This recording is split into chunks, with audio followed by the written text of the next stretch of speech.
तुम्ही टीका केव्हा होती ना ही पण पाहून आली कशी काय अश्वपूर्णामृतमध्यामस्तिनाथ स्वाहा म्हटलं का अश्वपूर्णामृतमध्यामस्तिनाथ्रोदिनीं श्रियं देवीं उपैश्रीमादेवीतां कांसोस्मितामिरण्य प्राकारामाग्राजन्तां दुर्गन्धिं पद्मे सीतां पद्मवर्णातामिव उपैश्रियं स्वाहा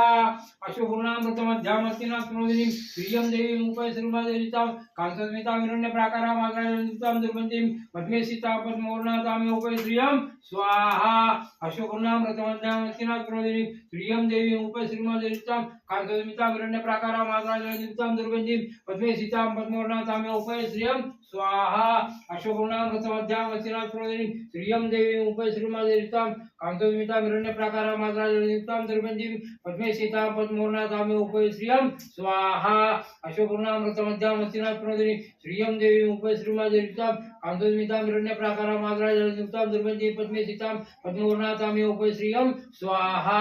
अश्वपूर्णामृतमध्यामस्तिनाथ्रोदिनीं श्रियं देवीं उपैश्रीमादेवीतां कांसोस्मितामिरण्य प्राकारामाग्राजन्तां